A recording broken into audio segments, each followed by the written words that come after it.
Hey you guys, welcome back to my channel. Today's video is going to be all about my favorite foundations and primers. I kind of figured this might be a good way to talk about my favorite foundations if I include the types of primers that I like to use with them, because in some cases I do prefer certain foundation formulas that are not ideal for my skin type. There's definitely ones that are better suited, but I have found ways and tips and tricks in order to make it work on my skin, even if it's kind of geared towards someone, or at least more suitable for someone else other than me. Before we get started, make sure you subscribe to my channel and thumbs up the video if you enjoy it.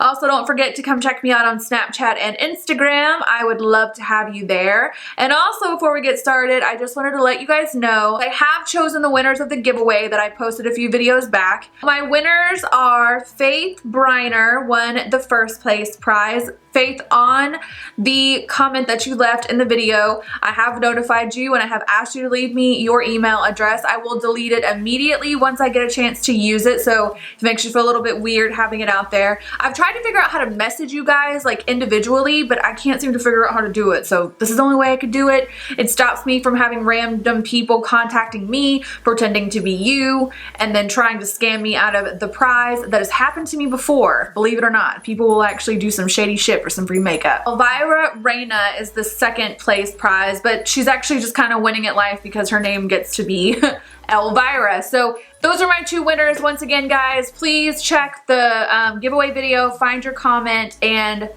get me your email address so I can get all your deets and we can do this. I think this will be my last time doing a giveaway on YouTube, unfortunately, because this is just a little bit more difficult than doing it on Instagram, to be 100% honest. So foundation is something that I've noticed over the years I get more questions about than almost anything. It's like wing liner, false lashes, and foundation. Those are the things I feel like most people kind of struggle with a little bit for the most part. And even me, someone who's tried, I had to have tried like 150 foundations by now.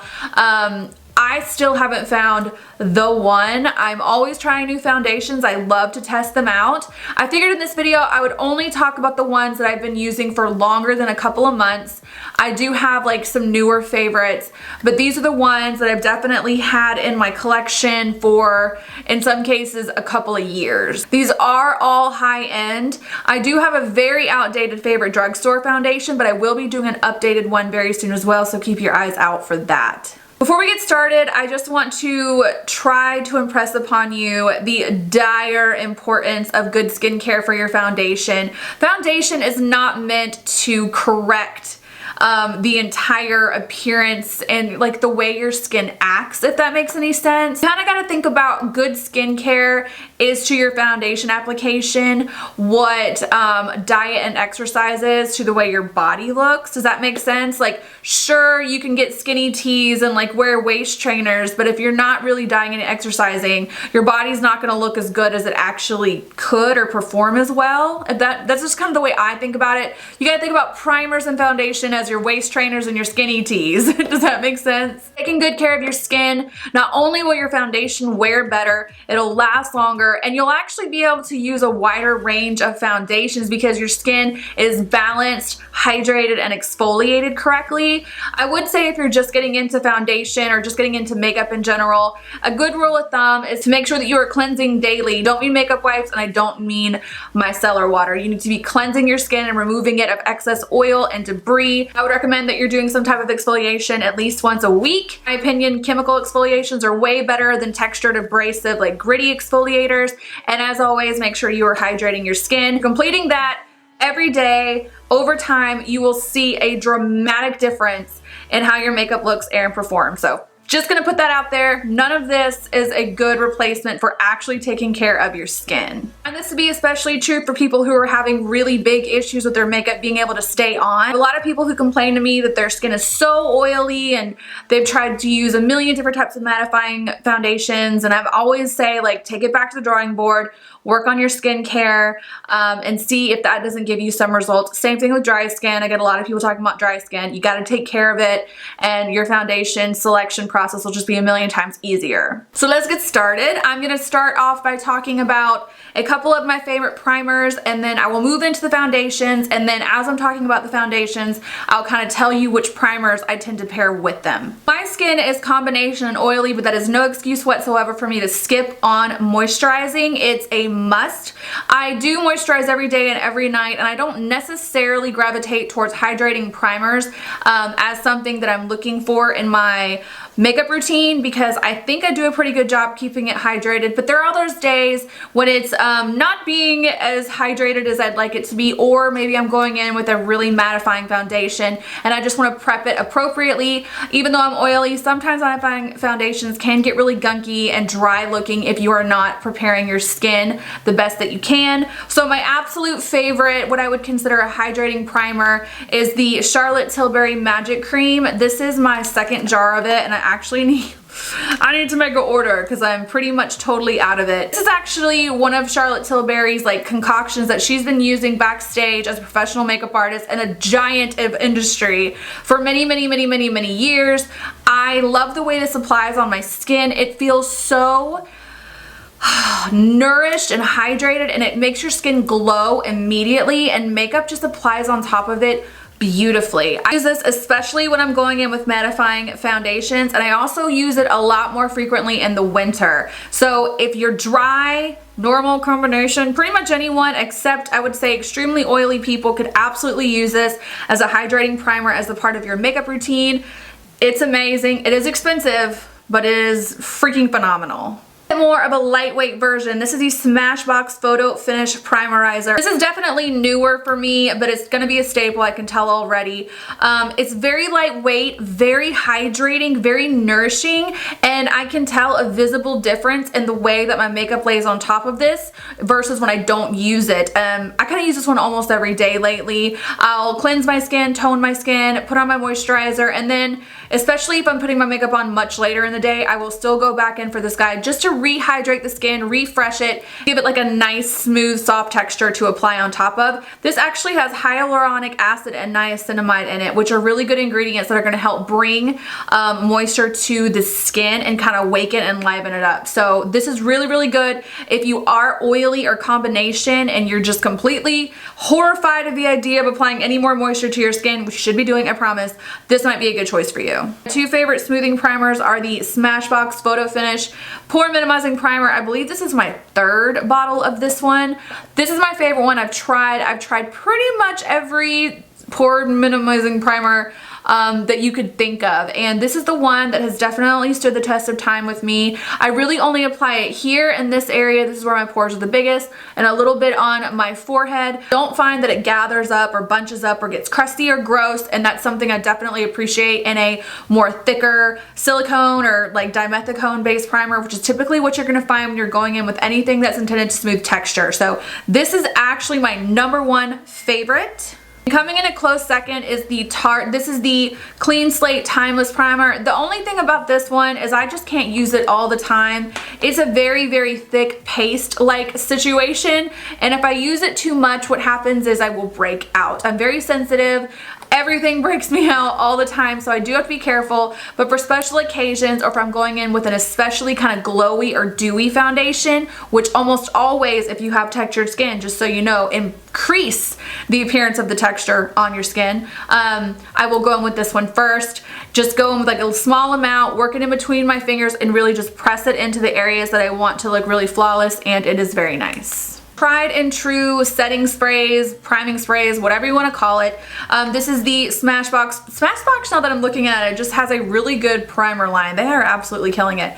This is the Smashbox Photo Finish Primer Water. I think anyone could use this, to be honest with you. I can't imagine a scenario where this would not be a good fit for anyone's particular skin type. What I like about this is it really freshens up and livens up the skin as a priming spray, and my makeup really does grip onto it very nicely, but because it's just a spray, like a water, it doesn't add any additional texture or any additional layers in terms of the way that my skin feels. It's just giving me kind of the benefits of a primer without actually creating any extra layers on the face. I do actually use this to set my makeup when I'm done as well, and it does a beautiful job as that also. So obviously use it for either one, use it for both, use it just to prime, use it to set. It is great. I've literally been buying Urban Decay all-nighter setting spray since 2011. We're going on 6 years of me being into this, and I do think it is the one that started it all. It works incredibly well. If you're extremely dry, I don't think you necessarily need this one. For the most part, people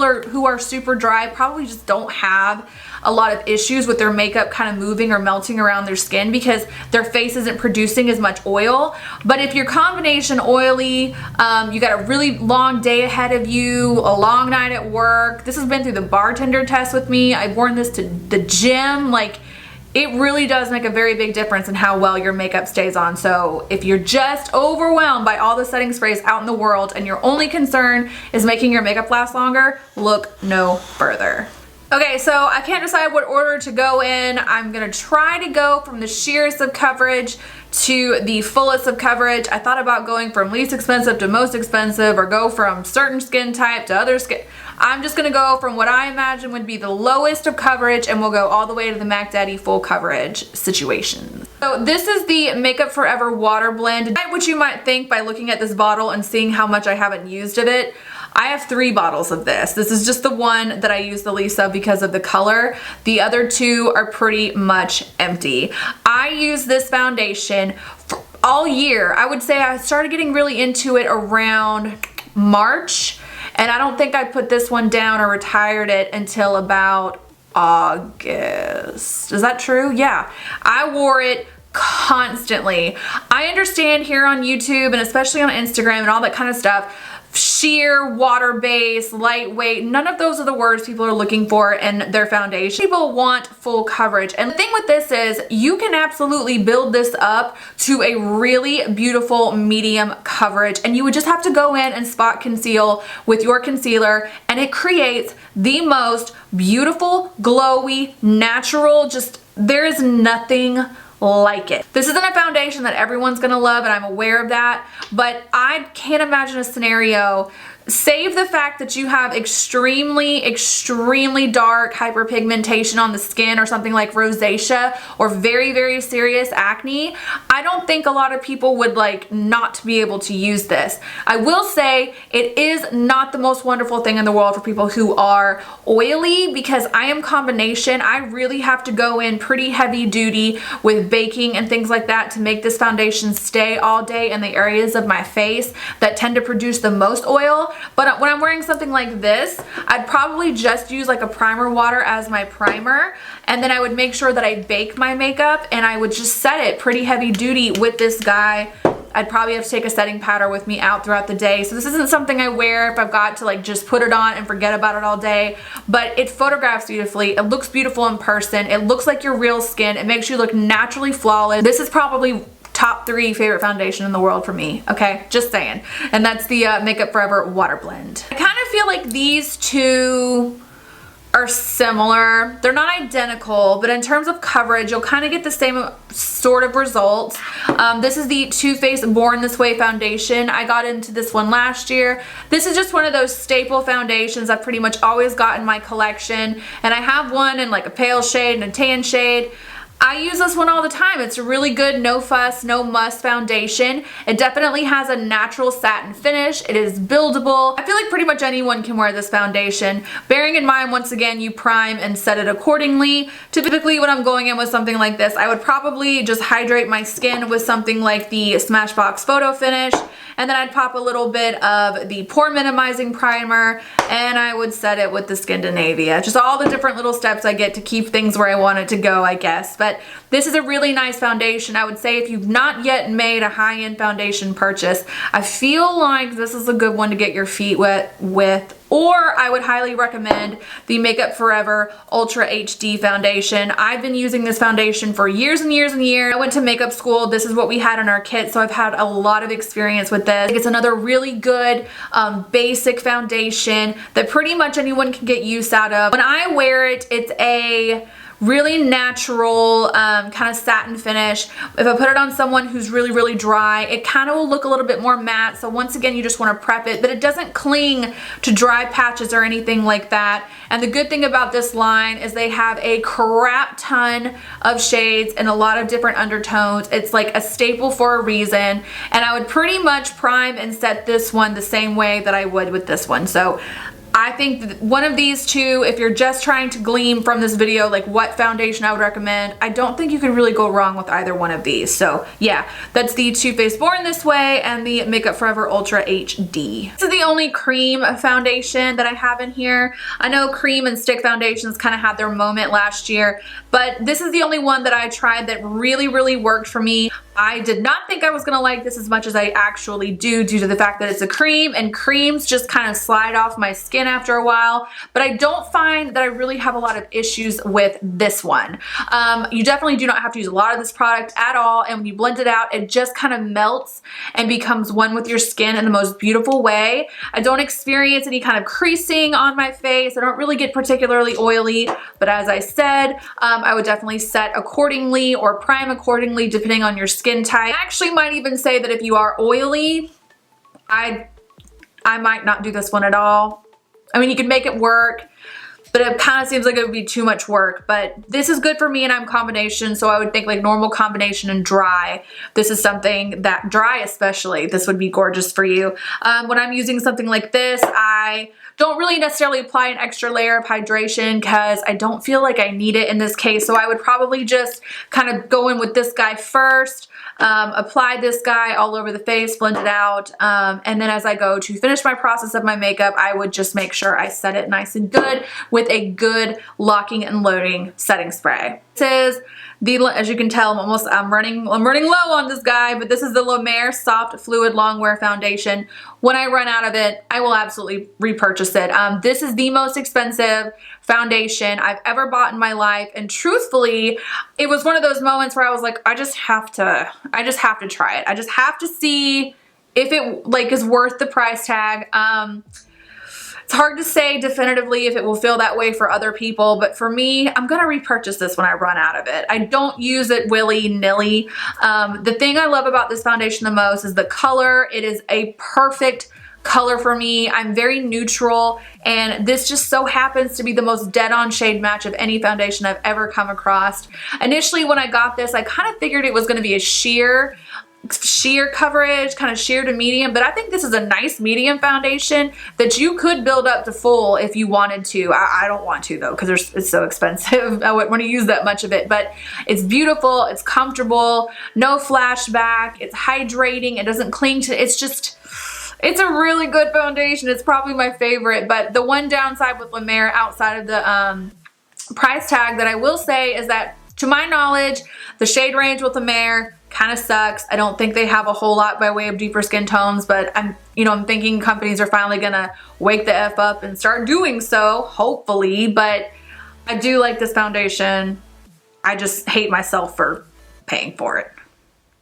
Two most full coverage are Estee Lauder Doublwear and Urban Decay All Nighter. I have a lot more experience with All Nighter than I do Doublwear. I know that I said I wouldn't put anything in here that I haven't been using for a long time, but I have worn this enough and really like studied how it performs on my face enough that I can recommend this one. But blanket statement, I do not think this is good for every day. I think I put this in a favorites video not too long ago, and a couple people got really frazzled and were kind of like, who do you think you are telling me I can't wear this every day? I wear it every day and I love it. That's cool. I just think as a whole, like, most people don't need as much coverage as they think they do, and I wouldn't want to wear this every day. It would just be too much for my face. It would probably start to irritate me. This is definitely a more matte foundation, as is the Urban Decay All Nighter. For the most part, not 100% of the time, but for the most part, more full coverage foundations tend to err on the more matte side of things. So with that being said, whenever I'm using this one or the Urban Decay All Nighter, I'll go in with my Magic Cream. It just goes on like butter on top of it. It's amazing. As far as my skin type is concerned, I will have a little bit of oil breakthrough naturally, and I would still use a setting spray at the end of my makeup process, but I would use something that doesn't have alcohol like this one does. That's how it makes your makeup last. It's kind of drying your skin out a little bit. I would stay away from something like this, when you're going in with something like this. If you're gonna use a setting spray, just use something that's gonna kind of hydrate and bring some life back to the skin. But this foundation is gorgeous. Gorgeous. You do not need a lot of it. It gives you a lot of coverage. The shade range is pretty decent from what I can tell. Estee Lauder's been around the block for a while, so I think this is a really nice foundation if you're looking to kind of add a little bit of something more full coverage, or if you're very, very oily, I would recommend checking something like this out. Or this one. This is one of the first matte foundations I ever came across that I really, truly fell in love with. And I was getting into matte foundations around the time that everybody else was getting into glowy foundations. Not only am I a little bit oily, so I can't really get all up in that dewy skin life, but as I said before, glowy things, glowy foundations, glowy powders, whatever the case may be, if you have texture on your skin, it will accentuate it. So if you have pores, if you have acne scarring, anything glowy just makes it look a lot more apparent.